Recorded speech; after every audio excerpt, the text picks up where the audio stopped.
ലാലേട്ടന്റെ പണിഷ്മെന്റ് ഒക്കെ കിട്ടിയപ്പോ എങ്ങനെ ഉണ്ടായിരുന്നു? ഇല്ല, എനിക്ക് ആക്ച്വലി അതും എന്റെ പ്രതികരണം കൂടി പോയി എനിക്ക് തോന്നിയിട്ടില്ല.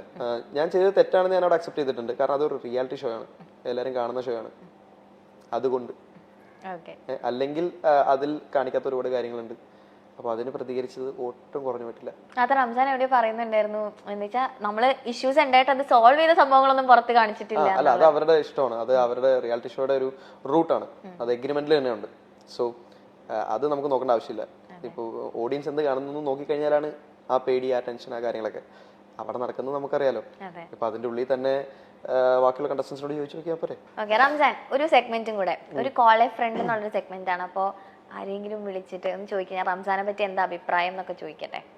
എന്നെ പറ്റി എന്റെ ഫ്രണ്ടിനെ വിളിച്ചു കഴിഞ്ഞാൽ നല്ല അഭിപ്രായമല്ലേ പറയുള്ളൂ. അങ്ങനെയൊന്നും ഇല്ല, മോശം അഭിപ്രായം പറയുന്ന ഫ്രണ്ട്സ് ഒക്കെ ഉണ്ട്. അപ്പൊ ആരെയാ നമ്മള് വിളിക്കുക? സനിയനെ അല്ലെങ്കിൽ ദിൽഷനെ ആരെങ്കിലും വിളിക്കോ? സനിയ എനിക്ക് തോന്നുന്നു എന്തോ ഷൂട്ടോ പരിപാടിയായിട്ട് നിൽക്കാണ്. ദിൽഷ പ്രാക്ടീസിലാണ്. ഓക്കെ, അപ്പൊ ആരെ നമുക്ക് വിളിക്കാൻ പറ്റാം? നമുക്ക് പ്രാക്ടീസ് മുടക്കി നോക്കാം. ഓക്കെ. അയ്യോ, വിളിക്കുമ്പോ തന്നെ മങ്കിന്ന് വിളിക്കും. അത് കേക്കണം. മാറ്റിക്കും. എടി, ഞാൻ ലൗഡ് സ്പീക്കറിലാണ്, ഇന്റർവ്യൂലാണ്. നീ പ്രാക്ടീസിലാ? ഇവരെ കോളേജ് ഫ്രണ്ട് എന്ന് പറഞ്ഞിട്ടുള്ള ഒരു ഓപ്ഷൻ വന്നിട്ട് നിന്നെ വിളിക്കാൻ പറഞ്ഞു. അപ്പൊ എന്താണ് റംസാനെ കുറിച്ച് എന്താ അഭിപ്രായം? എന്നെ കുറിച്ച് രണ്ടു വാക്ക് പൊക്കി പറയാൻ? ഇല്ല, അഭിപ്രായം പറഞ്ഞാൽ മതി, അത് പൊക്കി പറയണമെന്നില്ല. അഭിപ്രായം പറഞ്ഞാൽ മതി. എന്നെ പറ്റി പറഞ്ഞോ. മൊത്തത്തില് റംസാൻ ഇത് കൊളാക്കല്ലേ, നീ എന്തെങ്കിലുമൊക്കെ പറ.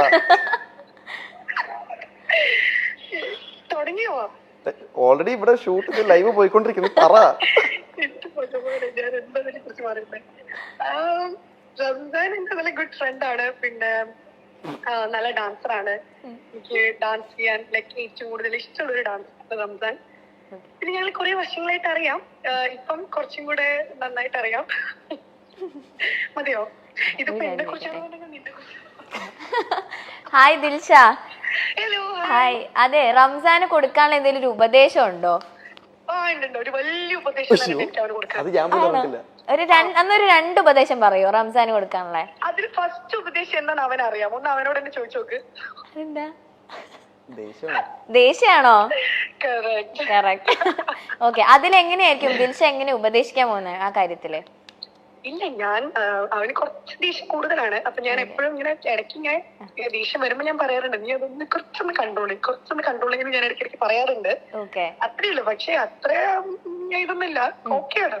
ദിൽഷയ്ക്ക് കിട്ടിയിട്ടുണ്ടെന്ന് തോന്നുന്നു നന്നായിട്ട്. റീൽസ് എടുക്കുന്ന ടൈമിലൊക്കെ എനിക്ക് ഏറ്റവും കൂടുതൽ ദേഷ്യമാണ് അവൻ വഴക്കാണ് കിട്ടാറ്. ഓക്കെ. പിന്നെ രണ്ടാമത്തെ ഉപദേശം?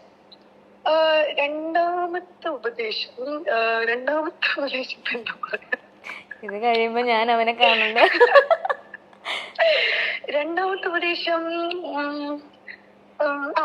ഇത് തന്നെ. രണ്ടാമത്തെ ഉപദേശം നമുക്ക് ഇത് തന്നെ പറയാം. റീൽസ് എടുക്കുന്ന ടൈമിൽ കുറച്ചും കൂടെ എന്താ പറയാ, നീ ഇങ്ങനെ വഴക്ക് പറയാതെ കുറച്ചും കൂടെ നന്നായിട്ട് എടുക്കുകയാണെങ്കിൽ കുറച്ചും കൂടെ നല്ല രീതിയിൽ എക്സ്പ്രഷൻസ് ഒക്കെ ഇട്ട് എനിക്ക് നന്നായിട്ട് ചെയ്യാൻ പറ്റും കേട്ടോ. Okay Dilsha, thank you so much. Practice ഒക്കെ നടക്കട്ടെ. ശരി. കേട്ടല്ലോ 2 ഉപദേശം. റീസൺ ഉണ്ട്, അത് ഞാൻ പറയാം. ഓക്കെ, കഴിഞ്ഞിട്ടില്ല, കഥ കഴിഞ്ഞിട്ടില്ല. നമ്മള് ഡാൻസ് ഓക്കെ, നമ്മളിപ്പോ ചെയ്തതിൽ ഒരെണ്ണം മാത്രമാണ് റൊമാൻറ്റിക് ആണ് പെർഫോമൻസ് ചെയ്തെങ്കിലും ഒരെണ്ണം കുറച്ച് ഫോക്ക് ടൈപ്പ് മല്ലിപ്പൂ നമ്മൾ ചെയ്തു.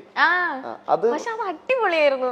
അത് അൺഎക്സ്പെക്ടഡ് ആയിട്ട് നമ്മള് വേറൊരു ഡാൻസ് അന്ന് രാവിലെ ഷൂട്ട് ചെയ്യാൻ പോയി പാട്ട് കേട്ടു, വൈകുന്നേരം കോസ്റ്റ്യൂം എടുത്ത് അപ്പൊ ഷൂട്ട് ചെയ്ത് അപ്പൊ എടുത്തു. ആ സ്റ്റെപ്പ് ഒക്കെ ഉണ്ടല്ലോ, ഇങ്ങനെ നോക്കിയാൽ പോലും പഠിക്കാൻ പറ്റില്ല.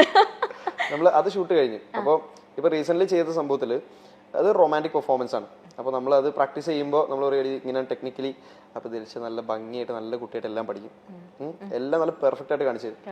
അപ്പോൾ വേറെ സംഭവം എന്ന് വെച്ചാൽ എനിക്കൊരു ക്രൂവോ എനിക്കൊരു അങ്ങനെ ആരും ഇല്ല. അപ്പം നമ്മൾ തന്നെ പ്രോപ്പർട്ടി സെറ്റ് ചെയ്യണം, നമ്മൾ തന്നെ ലൈറ്റ് സെറ്റ് ചെയ്യണം, ക്യാമറ മാത്രം വേറെ ആൾ വരും. അപ്പോൾ പ്രോപ്പർട്ടി എടുക്ക് മാറിപ്പോവും. അപ്പം പിന്നെ നമ്മൾ സെറ്റ് ചെയ്യണം, കോസ്റ്റ്യൂം നമ്മൾ നോക്കണം, മേക്കപ്പ് നോക്കണം, എല്ലാം നമ്മൾ തന്നെ ചെയ്യണം. അപ്പോൾ ഇതൊക്കെ സെറ്റ് ചെയ്യുന്നതിൻ്റെ ഇടയിൽ ഷൂട്ട് ചെയ്ത് ഇങ്ങനെ വരുമ്പോൾ ആൾ തെറ്റിക്കും. അപ്പൊ എനിക്ക് ദേഷ്യം വരില്ലേ? അല്ല റംസാൻ, ചെറുതായിട്ട് അത് പ്രാക്ടീസ് ചെയ്ത് നന്നാക്കിയ സംഭവം, എല്ലാം പെർഫെക്റ്റ് ആക്കിയതാ. എന്നിട്ട് തെറ്റിക്കുമ്പോൾ ഞാൻ പറയും അതും ഞാൻ ദേഷ്യപ്പെട്ടല്ല പറയും, ഞാൻ എന്തെങ്കിലും പറഞ്ഞു കഴിയുമ്പോൾ അവിടെ ദേഷ്യമായിട്ട് തോന്നുന്നതാണ്. പക്ഷെ പാവം ഇങ്ങനെ ദേഷ്യപ്പെടരുതിട്ടാ. ദേഷ്യപ്പെട്ടില്ല ഞാൻ കുറച്ചുകൂടെ എക്സ്പ്രഷൻ ഒക്കെ ഇട്ട് ചെയ്യാന്നാ അത് പറഞ്ഞേക്കുന്നത്. വെറുതെ തള്ളണ അങ്ങനൊന്നുമില്ല. ഓക്കെ. ദിൽഷ കരയോ പെട്ടെന്ന്? റംസാൻ വഴക്ക് പറയുമ്പോഴും കരയോ? ഞാൻ നമ്മളെന്തെങ്കിലും ഒന്ന് ചെയ്യടി എന്ന് പറഞ്ഞ മുഖം മാറും. മുഖം മാറും. ഓക്കെ. അപ്പൊ okay Ramzan, thank you so much ഇത്രയും നേരം നമ്മുടെ കൂടെ ടൈം സ്പെൻഡ് ചെയ്തതില്. റംസാന്റെ എല്ലാ ആഗ്രഹങ്ങളും നടക്കട്ടെ. ഡാൻസ് ഇനിയിപ്പോ നമുക്ക് അങ്ങനെ കഥക്ക് പഠിക്കാൻ പറ്റണേന്നുള്ളൊരു ആഗ്രഹം അതങ്ങനെ നിൽക്കുന്നു. ഉണ്ട്, അതെല്ലാം നടക്കട്ടെ. ഗ്രാജുവലി ആണല്ലോ. അപ്പൊ ഇപ്പൊ എന്റെ അടുത്ത് പറഞ്ഞ കാര്യങ്ങളൊക്കെ എന്തായാലും നടക്കട്ടെ. അതുപോലെ തന്നെ മൂവി റംസാന്റെ ആഗ്രഹം പോലെ നല്ല ക്യാരക്ടേഴ്സ് ഒക്കെ റംസാന് ചെയ്യാൻ പറ്റട്ടെ. ഇനിയും ഒരുപാട് ഹൈറ്റ്സിൽ എത്തട്ടെ. ഒരൊറ്റ റിക്വസ്റ്റ് ഉണ്ട്, ഈ റീൽസ് ഒക്കെ നിങ്ങൾ ആദ്യം ഒരു പ്രോമോ ഇറക്കില്ലേ, അത് കണ്ട് നമ്മൾ ഇങ്ങനെ ഇരിക്കുകയായിരിക്കും. പെട്ടെന്ന് തന്നെ അതിന്റെ ഫുൾ വീഡിയോ ഇറക്കിയേക്കണം. ഭയങ്കര ലേറ്റ് ആക്കി അങ്ങനെ ഒന്നും ചെയ്യരുത്.